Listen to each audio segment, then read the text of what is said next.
Well, it's a great pleasure, Jonathan, to have a chance to talk to you about your life and distinguished editorship of Anthropology Today and other things. When were you born? I was born in 1941, Ah, which month? September. Ah, you're 2 months older than me, 3 months older Right. than me. And where was that? It was in Calcutta. Really? Ah, we were born very close. I was born in Shillong, nearby. So, tell me something about why you were in Calcutta and about your parents. My father was a businessman, and we stayed in India during the war. But I spent my early years in Darjeeling, in a hill station, where the women and children were sent. And my father had a reserved occupation because he was running a business, and particularly jute mills and things like that, which were very important for the economy. Did either of your parents, well, they must have had a considerable influence. Tell me something about them. My father was really at heart a scholar. He was an amateur botanist and a fellow of the Linnean Society. He wrote a book on the trees of Calcutta and its neighbourhood, and took the trouble to learn Hindi and Bengali, and particularly on the folklore of trees. That he was good, and his book is still in circulation in India because nobody has actually superseded it, I believe. But he wasn't quite so good on people. He was better on nature than on people, and he actually thought that both Hinduism and Islam had been a very bad thing for India, and that Christianity was the thing to promote. And they both supported something called the Oxford Mission to Calcutta, which was a high church brotherhood and sisterhood. So there were always, in my childhood, fathers and sisters from the Oxford Mission coming to stay and so on. And my mother was a devout Christian. But although I was sent back to have a rather Kipling-esque childhood in England, going to English schools, I went back to India now and then till I was about 12, and certainly the experience of seeing such a very different culture, I think, must have had an influence. Tell me just a little more about your mother. Was she, apart from being religious, was she? She came from a Scottish family. Her father had been a mining engineer, going all around the world's gold mines. And she met my father. She was sent out as part of the fishing fleet, which was the young English ladies were sent out to India to try and find husbands. And after an unsuccessful episode where she didn't find a husband, she came back to England, but she met my father in Devon, and they married and spent most of their lives out there. So she was in some ways a typical Memsahib. Many overlaps with my family, same story. So you were sent back to preparatory schools? Well, I was sent to boarding school at the age of 5, actually, and still if I read Kipling's story Baba Black Sheep, I find it very painful to read, although I didn't go blind as the hero of that story does. But certainly the transition from Darjeeling at the age of 3 to an English boarding school in the very bad winter of 1947, and food shortages and so on, I think was quite painful. Yes. So after that school, you went to... Then I was sent to a typical English prep school in Dorset, where one played rugger and flooded fields and so on. But it had some redeeming qualities all the same. What was it called? Spyway. Spyway. Interesting. Presumably you don't remember any of the teachers or people at that school? Well, I do actually, because there was a classic, it was a small school, and it became even smaller at one point because I think they were rather snobbish, and they wanted to keep up the quality of the social quality of the boys, and they didn't accept quite enough boys. At one time we were down to 35, but there was an elderly classics master who I believe I heard afterwards, had been sacked from another school for misbehaving with boys in a sort of typical way, but he behaved impeccably with me, and he was like a kind of private tutor and helped me get a scholarship to Eton, which of course in those days was a bit easier than it is now, because you simply had to be pointed to the right bits of Ovid and Virgil to get through the exam. So we'll move you on now to Eton, Yes. which you've written about and influenced your life quite considerably. What would you Well, I like to suppose say it about did. Well, I happen to have, I think one thing I will be remembered for will be writing the classic ethnography of corporal punishment at Eton in the 1950s, which I wrote for a journal called Child Abuse and Neglect. And this goes into all the full panoply of different kinds of corporal punishment that were common in the schools at that time. I think it all stopped in those schools long after I left, about 1968, with the film If by Lindsay Anderson, when parents suddenly realized what dreadful things were being done to their sons, and it all stopped quite suddenly. Were there parts of Eton, though, that you enjoyed? Oh yes, there were some extremely good teachers, and well, I was one of the last to have a real grounding in doing things like composing Latin verse, translating Kipling into Greek iambics and so on, which was stopped, like corporal punishment, very soon after I left. But I felt I was one of the last of this tradition going back to the Middle Ages. I was talking to Nicholas Allen, who had very, very similar classical education. The anthropologist, yes. Yes. Were there any teachers there who especially interested or inspired? Well, there was I suppose a great headmaster, Robert Burley, who was That's spelled with an I. B-R-L-E-Y. Yes, he was afterward. He'd been in Germany as part of the commission to try and pacify Germany after the war, and had adopted a very enlightened approach then of wanting to promote reconciliation. And after he left Eton, he went out to South Africa, where he did rather similar work. He was a very outstanding man. I certainly remember his classes on Dante and things like that. Were there any subjects which were beginning to appeal to you particularly at that point? Well, not really anthropology, because it really hardly crossed my... It was mainly classic. Science was taught extremely badly. A certain amount of history, but it was mainly classics. Did you go back to Calcutta during your time at Eton? No, I didn't go back there since I was about the age of about 12. So you were already just not particularly thinking of any particular topic to study, but you decided to go to university. Well, Eton had at that time a special affinity with King's, Cambridge, and indeed I got something called a closed scholarship, which I believe the standards were supposed to be the same as if it was an open scholarship. It was a special scholarship that only Etonians could get. I got a minor scholarship in classics, but decided not to carry it on, but to do... I wanted to read law, actually, but I was told by the senior tutor that it wasn't a proper education. And so I did English. Was that senior tutor also an English? Raven, John Raven, yes. But I then, I wanted to change actually to anthropology, because I got interested in anthropology at King's, and particularly in Lévi-Strauss' Tristes Tropiques, which I read, and various other books. I wanted to change halfway through, but I think at that time both Leach and Fortes were in the field, which on the whole they tried not to be in the field at the same time, but they were. And the man who was standing in said, "You can forget about all that stuff," and he pointed me to things like the TIV, very long monographs, which I simply wasn't able to cope with. And so I abandoned this plan to change, went on with English, and didn't come back to anthropology for quite a time. But I had been really interested in it at that point and read quite a bit of. What year was it that you came to Cambridge? 59. 59. So Leach and so on were away about 1960. Yes, that was the time, I think, when they were away. And who was the person who stood in? Well, perhaps I should mention he was Martin Southwold, who I afterwards developed a high esteem for, but he wasn't very good at finding exactly the hook which would get one enthused. Were you enthused by English? Yes, I was very much. But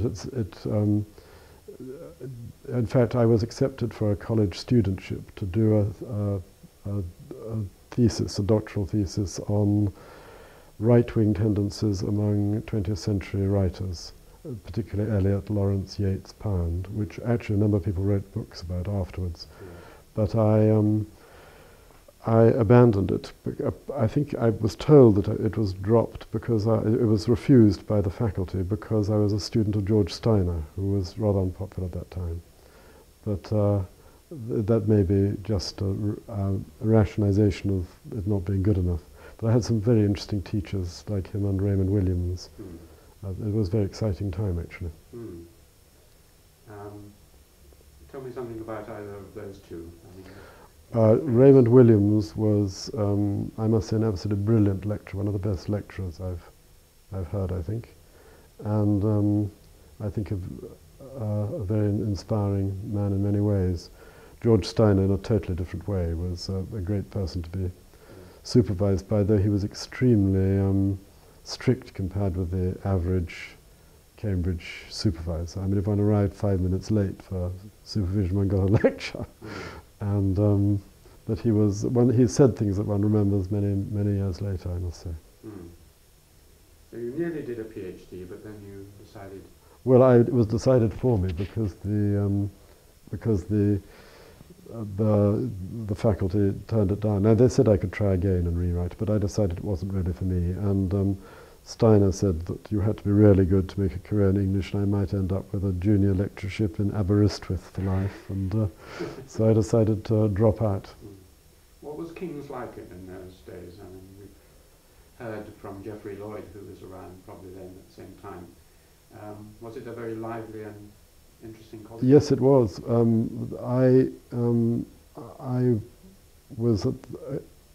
I made friends with Ian Forster, who lived just above my room, which is now turned into the college bar.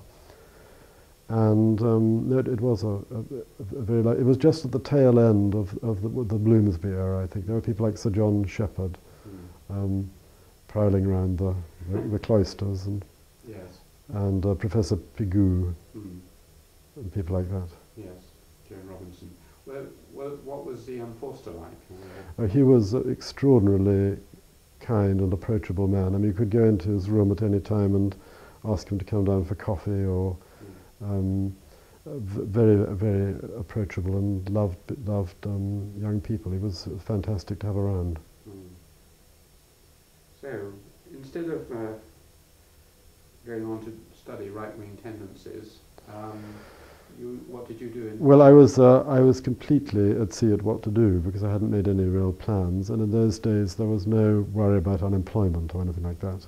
And I decided that technology was going to be a really important thing in the future.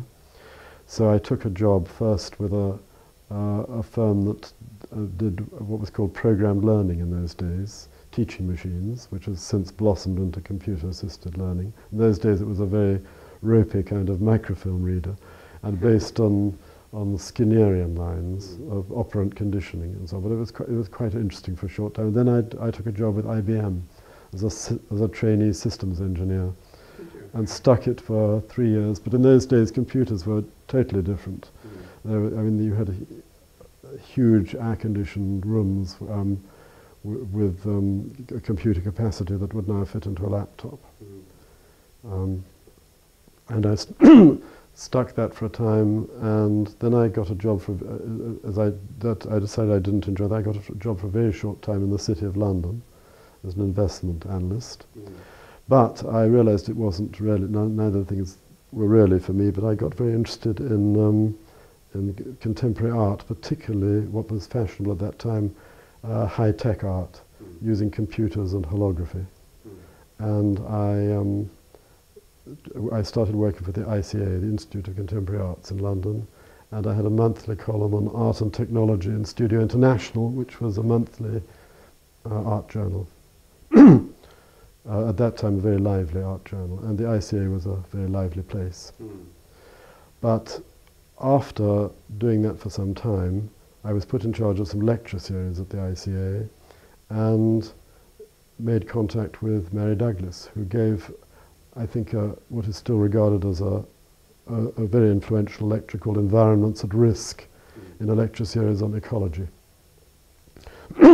What date was it? 1971, or yes, 1971. It was a series of lectures on ecology, which was just beginning to become something very popular. about the same time as Friends of the Earth was founded in Britain. But she gave this lecture which was relating the pollution as the scientists understand it to tribal fears of pollution based on Purity and Danger. She'd already published Purity and Danger. She'd already published Purity and Danger, and she was already getting a big reputation. The lecture hall was absolutely packed, I remember. But it was an extremely interesting lecture, and it made me realize that anthropology was the discipline to follow. And then I got to know Edmund Leach and a few other people like John Schved, the American anthropologist. How does he spell SZWED, perhaps not so well remembered now.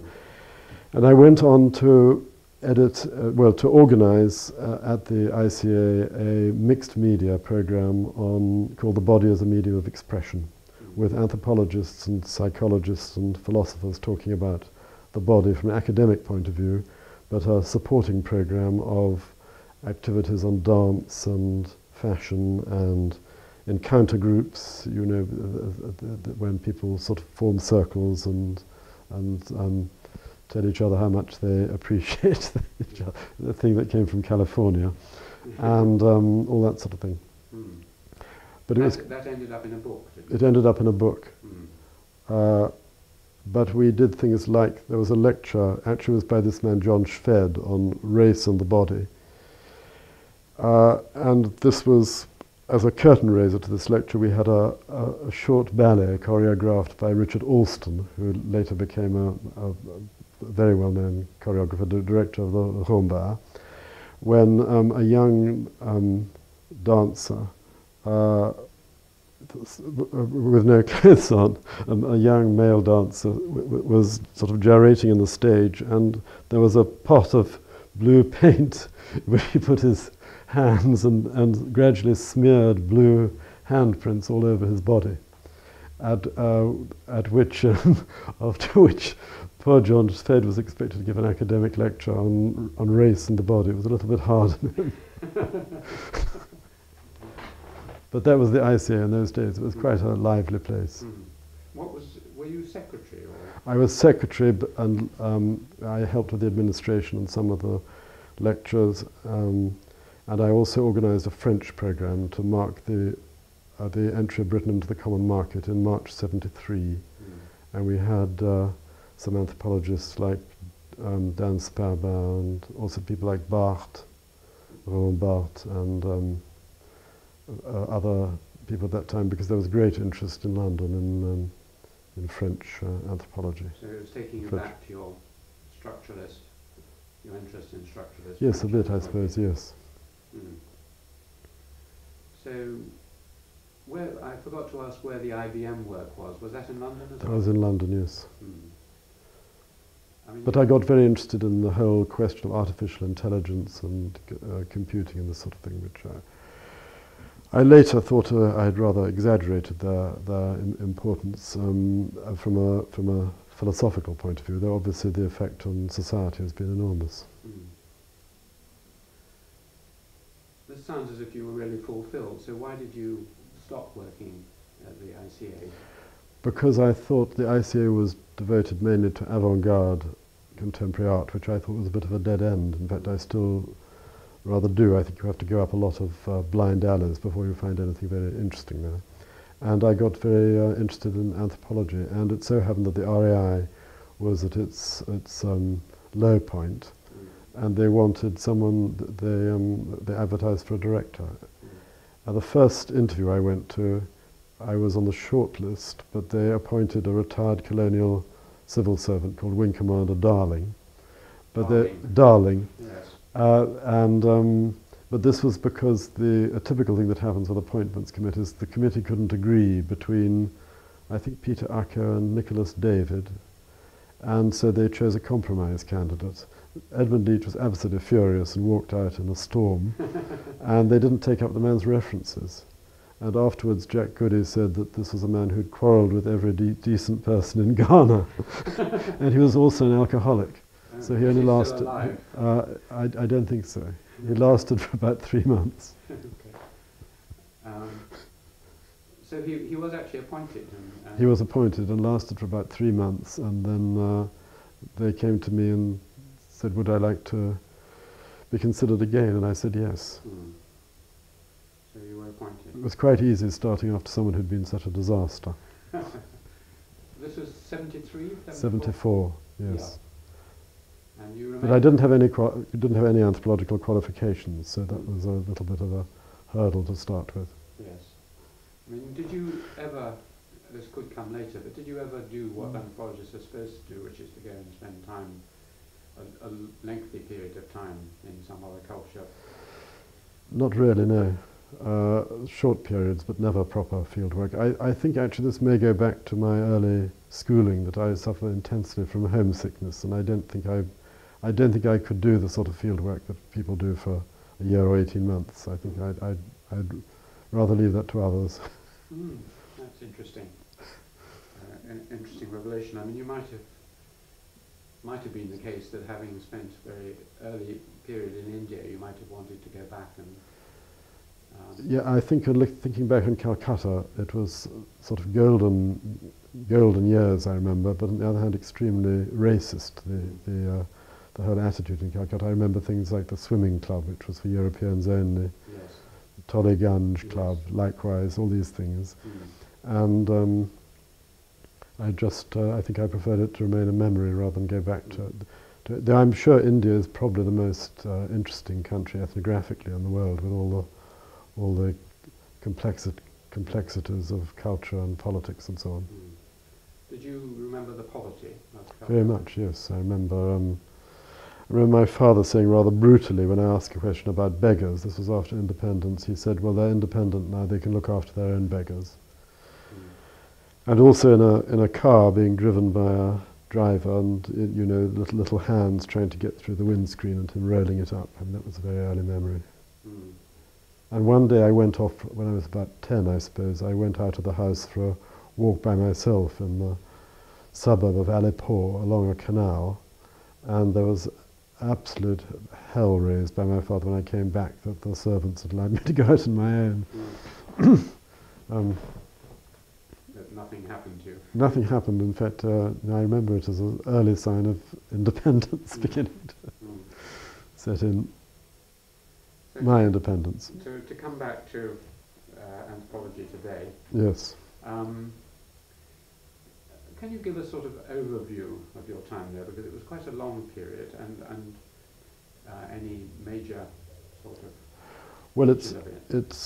I suppose it can be divided into periods of the RAI's offices, because to begin with, it was in a very dreary building in Craven Street. An 18th century house where I believe Benjamin Franklin had once lived, but it was a rather depressing place to work. And we managed to get out of that in about 3 or 4 years, and for 10 years rented rooms with the Royal Asiatic Society, who had a beautiful house in Queen Anne Street. And we rented the front 2 rooms and were able to use the other rooms for meetings. But their lease ran out, and they found new premises after 10 years, and we were able to get the premises in Fitzroy Street, where the RAI still is, which is not ideal, but because there was no room for the library, which has now gone to the British Museum, an excellent solution for it. But it was an improvement on the others, and the RAI now has its own freehold. Yes. But another way of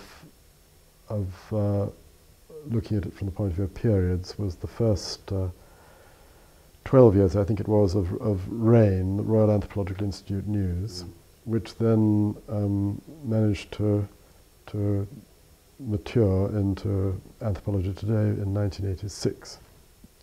And that was with great encouragement from Edmund Leach. I think it might easily not have happened, or would have happened much later, if it hadn't been for his far-sightedness, really, in standing up to some of the more conservative members of the council, who really thought it was rather trivial thing to be doing. Yes.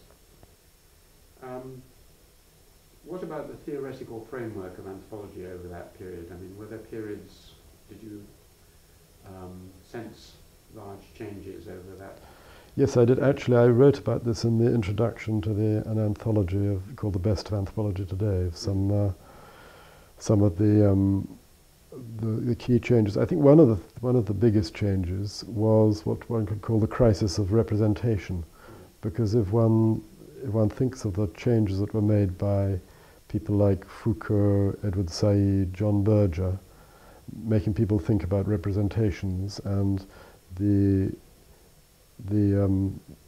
influence of the mass media, for instance, I think it separates off the older generation of anthropologists who never understood this from the younger generation, and perhaps that's correlated with the rise of feminism and the understanding of gender, because there is an analogy if one thinks about the feminization of colonized peoples, that they are both made out to be very glamorous and romantic at the same time depreciated.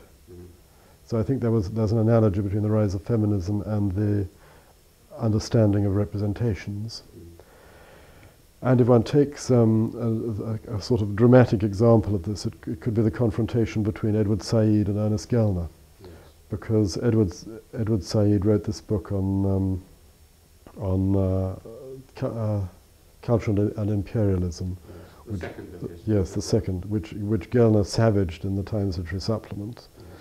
And there was then an exchange of letters between Said and Gellner,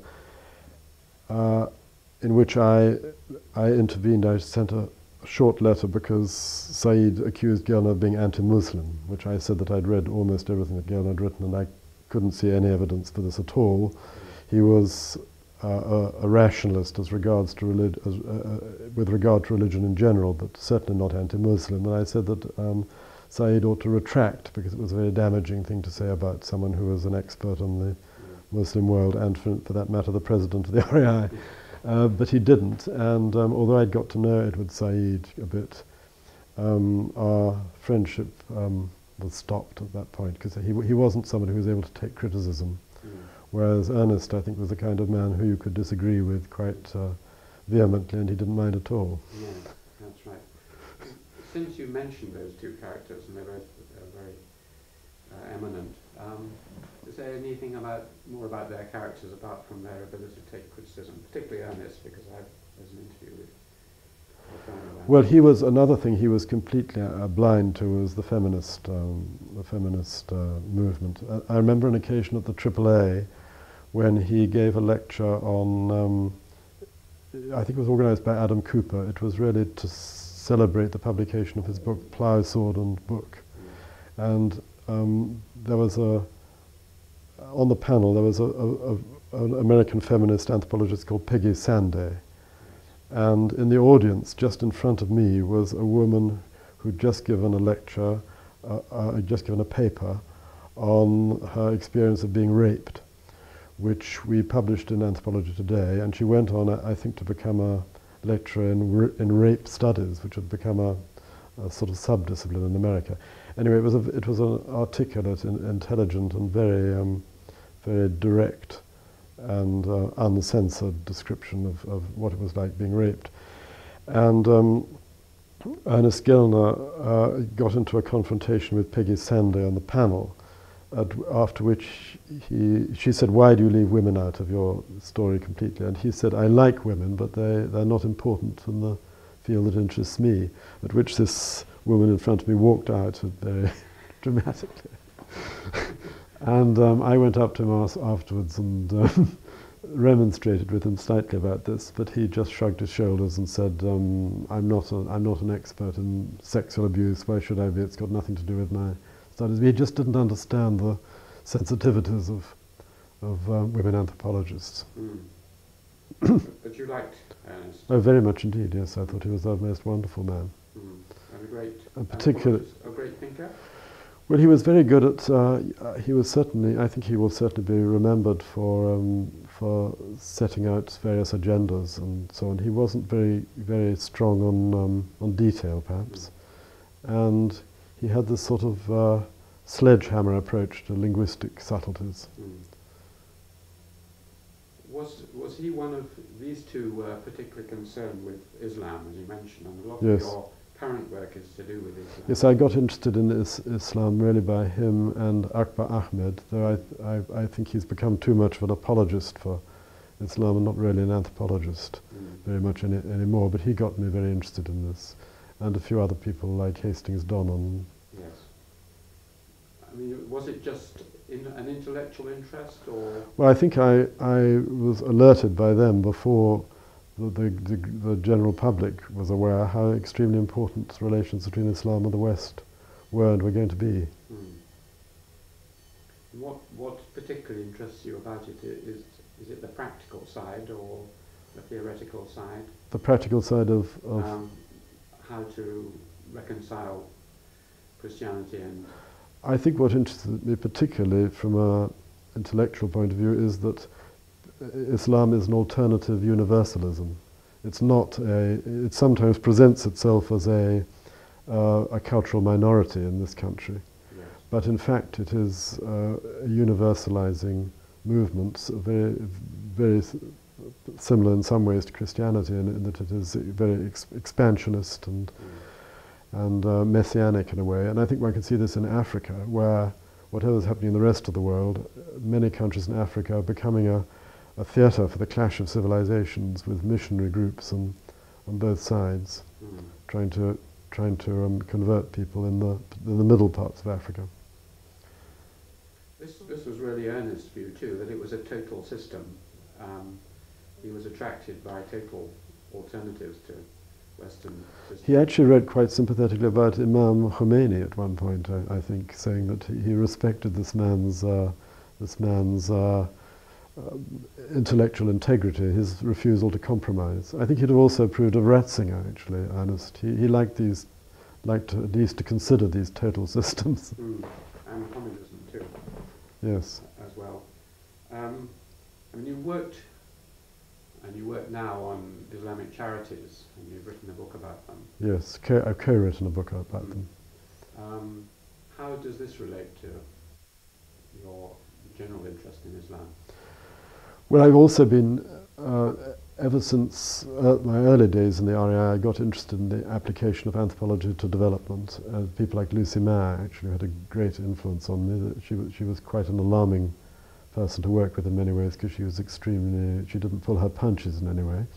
But she was put in when I first joined the RAI as the academic watchdog, to make sure that I didn't do too much damage to the RAI's reputation. So she took this very serious, and if ever I did anything, uttered a wild generalization that couldn't be supported, she'd come down very hard, which was very good for me. But also her interest in development issues, and I also got to know a number of other people with similar interests, like Peter Louisos and others, and Francis de Souza, who was an anthropologist also. And I was on one of the committees of Save the Children, the Overseas Committee of Save the Children, for some time, and wrote a book called Disasters, Relief and the Media in 1993. So that was an earlier interest in the relief agencies, relief and development agencies, in particular their relationship with the mass media. So in considering what to do next, I decided to look at the Red Crescent societies, particularly because I was interested in why 30 countries have a Red Crescent instead of a Red Cross, which goes back actually to the 1870s and the Russo-Serbish War, when the Turkish soldiers refused to recognize the Red Cross. And since the Ottoman Empire then asked if the Crescent could be recognized as well as the Red Cross, which it was, but this has created endless problems ever since, which actually this very week they're trying to resolve in Geneva with a special conference to adopt a new emblem, the crystal, the red crystal, which is supposed to have no religious connotations. Yes, I heard about that. And this got me on to looking at the whole question of Islamic philanthropy, and challenging the assumption that philanthropy is a Judeo-Christian monopoly, because all the world religions have their traditions of philanthropy, which was pointed out by Westermarck very well in 1908 in the book The Development of the Moral Ideas, I think it's called. Yes, it was a good book, but nothing by anthropologists ever since looking at charity from a comparative point of view in such a comprehensive way. was wondering whether, having read a little bit of this, whether the aims of the Red Crescent charities were really the same. The odd thing about a lot of the Christian charities is that they supposedly, well, not Christian, but the other charities in the Christian world are, that they aim to help anyone of any denomination or whatever, wherever they are in the world. Is there any circumscription? In other words, would you find that most of the charity of the Red Crescents goes towards Islamic society? Well, the 2 points, the Red Crescent National Societies as such are non-denominational. They're part of the Red Cross, Red Crescent movement, and they have to be non-denominational. In practice, they are influenced by Islamic culture. But if you're talking about the Islamic charities, which are distinctively Islamic and putting into practice Islamic values, I think traditionally they were set up to help Muslims or sometimes even to proselytize. But now, under the influence of international agencies and the general kind of trend in which aid and development are going, they are moving, and in many cases have moved towards a policy of non-discrimination. They would say that there are so many Muslims in the world who need to be helped, that they're perfectly justified in choosing countries which are 100% or nearly 100% Muslim. But in countries with mixed religious populations, they are now supposed to be moving towards non-discrimination. Though in fact, what is agreed in head office is not always carried out in the field. Just as in an evangelical Christian agency like World Vision, they have made a similar decision not to proselytize in the field. But if you go to the field, you will quite often find people saying, oh, well, those World Vision people, they're really trying to convert everybody. What is your own religious? I'm an Anglican by birth and education. I think I would say that one should behave as if religious doctrines were true, because I think the consequences of abandoning any religious doctrine completely are very difficult. In fact, I had interesting arguments with Raymond Firth about this, because he believed that you could extrapolate an ethic, a moral philosophy from science, and particularly from anthropology, and I don't believe this is possible. Well, since we've got on to Raymond Firth, yes. I heard the same remarks made about him by Evans Pritchard, that he was a rationalist and he used to go down and read out selected portions of Malinowski as if this was a biblical text of some kind. This was typical Evans Pritchard joke, but it was, what was, you knew Raymond quite It's said that he was going to be a Methodist preacher when he was very young, because his father was very devout Wesleyan, as his second name is Wesley. I got to know Raymond and Rosemary Firth really very well with my wife, Zamira. Particularly, well, he was a wonderful friend and ally. He was so old that he wasn't involved in the detail of REI things, so I could go and talk to him and knowing that he wasn't going to sort of stir things up at a council meeting, because he didn't attend council meetings. But he was a wonderful friend. But I got to know them both particularly well because of the Cyril Belshaw affair. This was the Canadian anthropologist Cyril Belshaw, who was prosecuted in Switzerland for allegedly murdering his wife, Betty Belshaw, who was a literary scholar, an expert on Catherine Mansfield. And it so happened that he was one of Raymond Firth's favorite pupils. By this time, he was already editor of Current Anthropology and president of the International Union of Anthropological and Ethnological Sciences, so quite a bigwig in the anthropological world. Betty Belshaw, his wife, was Rosemary Firth's best friend, and I was involved in this because at one point Cyril Belshaw, in a mood of depression, as he said later in his defense, falsified his wife's dental records, she having been thrown off a bridge in Switzerland in plastic bags. And the dental records, for some reason, found their way to my office, because he used our office in London as a post-restaurant address. And when the police found out about this, the Swiss police, I had a visit from Interpol to ask what this was all about. So I rang Raymond and said that his wife, who was supposed to have disappeared owing to amnesia in Paris some weeks ago, I asked what this was all about. And he said, "You're not really saying that anybody's saying that he bumped her off. It sounds like a very bad Agatha Christie novel." And he simply refused to admit this possibility for a long time. And Rosemary did as well to begin with, but I reasoned with Rosemary around our dinner table that it seemed rather difficult to explain what had happened otherwise. And she had this out with Raymond, and it actually interfered with their marital harmony for some time because they were taking different sides of this argument. And he was very concerned about this, and at one point we agreed to share any information we heard about this from the Swiss newspapers or elsewhere, because he was so concerned. Eventually Cyril was found not guilty by a Swiss jury because they had a very slight doubt that he might, about his guilt. The evidence they thought was pretty overwhelming. And it was admitted that he had falsified his wife's dental records by filling in some of the records of fillings. But it was very sad in a way because he was an outstanding man in his way, and he really enjoyed dealing with United Nations bodies and these kind of international organizations, and it set back the influence of anthropology in these intergovernmental organizations by a long way. In fact, it was just at a time when things might have been done, and anthropology might have more of a seat at the top table in UNESCO and these organizations. That's sad. The other person who's come up a lot is Edmund Leach. Yes. I knew him somewhat in King's and elsewhere, and he was a very complex character. How would you place Edmund? He was extremely complex, but if he liked you, he would just go to endless trouble to help.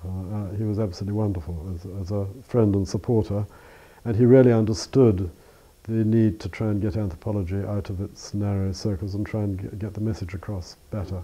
And so he backed Anthropology Today without hesitation through the Esperanza Trust that he set up.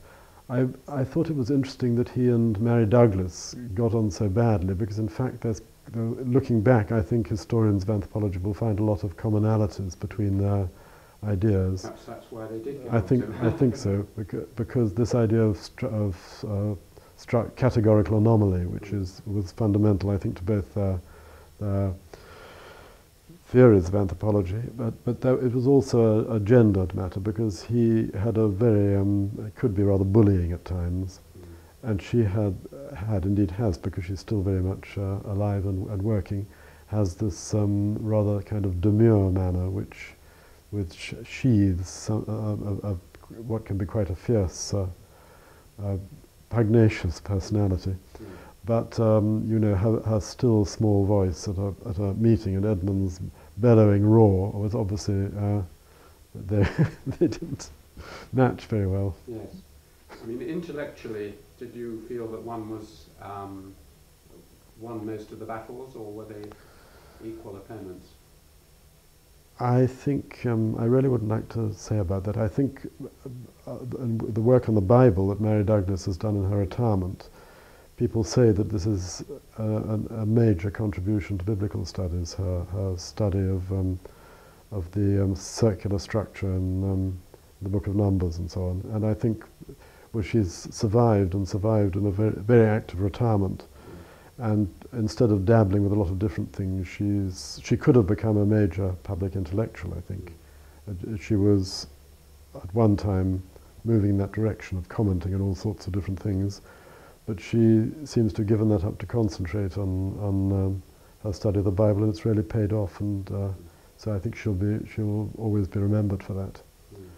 Whereas Edmund did give himself up to a lot of sometimes rather superficial journalism, I think. Another person that I'd like your comments on, because he PhD supervisor, and you knew him quite well, was Christoph von Führer-Heimendorf. Ah, yes. Well, I got on extremely well with him, and particularly with his wife, I was very fond of, Betty. He was a very good president of the RAI and a very good person to work with. I never found his anthropology terribly exciting as a non-regional specialist, but he was an extremely engaging, original man. What other anthropologists, major anthropologists, did you know Jack Goody at all? Not tremendously well. I admire him very much, but I've never got to know him really well.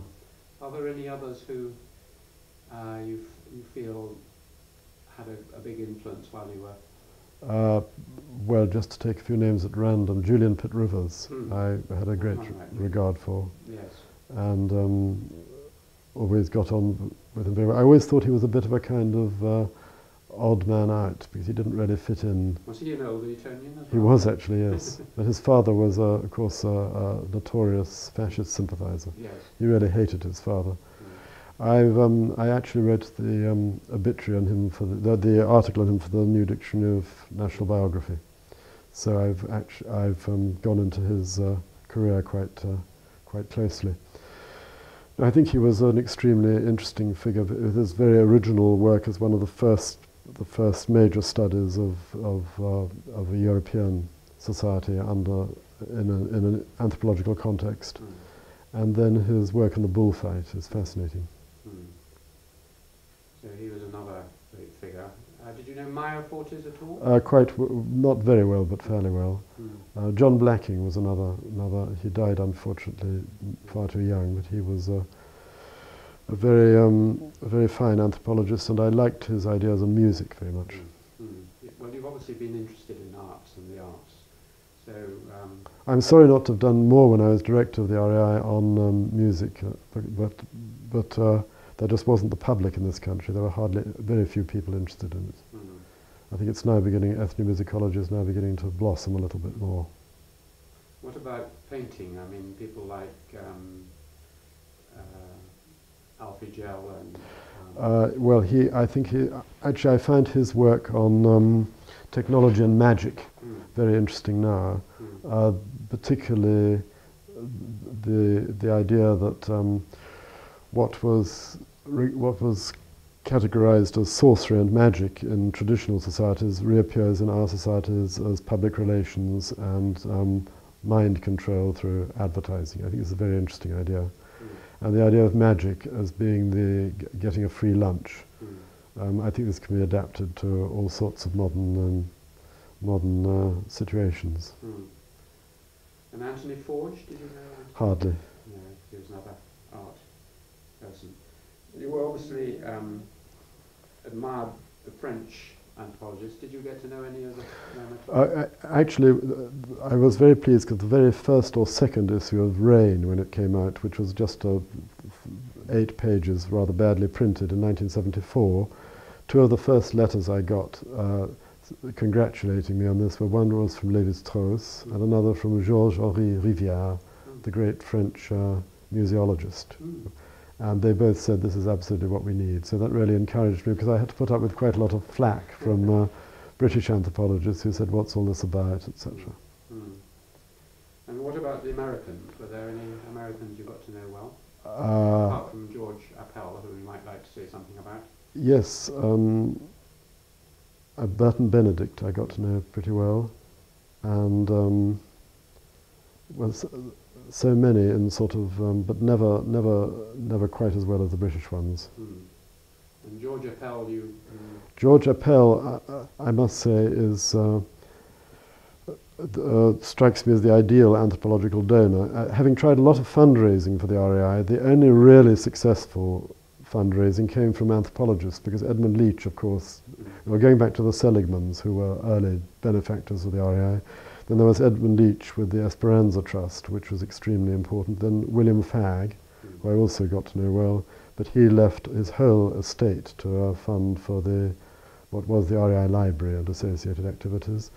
And the last of these during my time at the RAI was George Appel, who sent me a fax one day saying that he wanted to spend some money on urgent anthropology and had been turned down by all the relevant associations in America, and was the RAI interested, and I jumped at it, and that has that resulted in the Urgent Anthropology Fund, to which other people have contributed, but it was really his doing. And I think it was wonderful to find a benefactor whom one really didn't need to explain the importance of what one was trying to raise money for. Mm. Well, there was another question. I think you mentioned you'd like to say something about anthropology as pseudo-religion. Well, I wouldn't say pseudo-religion. I'd say surrogate religion. I would say that in a secular society, a secularizing society, there are various forms of organization or movements which come to take the place of religious movements. And I'd go back to Erich Fromm, who was, I think, of all the psychoanalysts and members of the Frankfurt School, he was the only one who was really sympathetic to religion. He said that all human societies need to have a frame of orientation and an object of devotion. And Clifford Geertz has said that the one thing people really can't stand is the idea that life might be meaningless. Therefore, you have to have some kind of a substitute for religion when the religious hierarchies are beginning to be eroded. And I think anthropology, certainly in its more popular forms, is an example of this. I would say that the conservation movement is another. The animal rights movement is another. And anthropology, well, it has quite often been likened, perhaps rather frivolously, to a church, with the idea of fieldwork being the blood of the martyrs and so forth, and the apostolic succession of the in which every anthropologist looks back to his tutor's tutor's tutor and so on. But I think perhaps more seriously one can see quite a lot of commonalities. Do you think the fact that, as Evans Pritchard once said to me, that Cambridge had to choose as its professor either a Jew or a Catholic, since all the great anthropologists were either Jewish or Catholic? Do you think? Well, this relates perhaps to the marginality of anthropology, that it's always been, I fear probably, may be destined to be a marginal subject and should accept this, though I much admire what David Parkin is trying to do at Oxford, which is trying to revive the idea of a holistic anthropology. But as the few people who really understand the epistemological difficulties of a holistic anthropology, of reuniting biological anthropology and cultural anthropology when they are so different in their epistemologies. The few people who really are interested in this and understand it disagree with each other totally, like Robin Dunbar and Tim Ingold, two very outstanding figures, but they disagree on practically everything. So I think that's rather difficult for... But still going back to this idea of anthropology as I would say a para-religion, but without any pejorative connotations. But if you think about it in the more... If anthropology really wanted to become popular, there would be a big opportunity if it could somehow project itself as being a way in which people could improve themselves in an individual and spiritual way, which I think is what Margaret Mead and certain other popularizers were trying to do. Yes. But the whole trend in the last 20 or 30 years has been rather to adopt rather more cynical interpretations of human societies than hers. But I wonder perhaps whether anthropology might not go back towards valuing the important things in so-called primitive societies more explicitly, and there might be perhaps it might strike a chord with the general public in a way that it hasn't in the last 20 or 30 years. Yes. And there are anthropologists like Descola, for instance, who point the way perhaps towards how this might be done. For yourself, do you feel that in some ways anthropology, your endorsement of religion wasn't resounding, but you need something to build? No, I think for a particular personality like mine, I found being attached, even as a kind of lay brother, to an ideological movement which has many things in common with anthropology. I found something extremely important for me. Though I was actually rather disappointed, I think, that the great claims made for anthropology by people like Sol Tax, who said anthropology can save us, have never been realized because of the very strong skeptical tradition and also a fear of popularizing. As an example of what might have been done, and unfortunately it was not done well, was David Maybury Lewis's Millennium series. I don't know if you saw that. It was about, which also came out as a book, subsidized by the Body Shop. Yes. But unfortunately it became very sentimental with this idea of tribal wisdom. Yes. And the tribal people you saw were all either very beautiful, you're sort of going into the bushes to have sex, or they were wizened elders reciting ancient runes and about the origins of the universe, and there was nothing sort of in between very much of ordinary life, or very little. But I think if that had been done well, that could be an opening for anthropology to become a more popular movement, because I think there's a great thirst for movements which offer something to the individual and at the same time relate to the whole of cosmos, the whole of the cosmos and the whole of nature. I'm influenced here by a French sociologist called Raphael Liogier, How is that spelled? Liogier, who has a theory which he calls individuo-globalism, which is that the quest for individual meaning and spirituality, or what the French call le narcissisme éclaté, is not in contradiction with this concern for the whole cosmos, but is in fact the two things are mutually self-sustaining. But what is eroded is first the traditional religious hierarchies, which are very much on the defensive, and second, national and ethnic boundaries. So I think this is quite an interesting idea, to which anthropology actually would fit very well if it were to seek to popularize itself in this way, in the same way that ecology has. This could be your next book, Jonathan. Well, I'm just thinking of it actually at the moment. You are. you must do it. I'm thinking of the idea of looking at what one could call para-religious movements. Well, that would be an excellent book, and I look forward to it on our next interview. I think we're just coming to the end of the day. So, was there anything else you particularly wanted to mention? I think you've covered everything. Thank you very much. Thank you very much, Jonathan.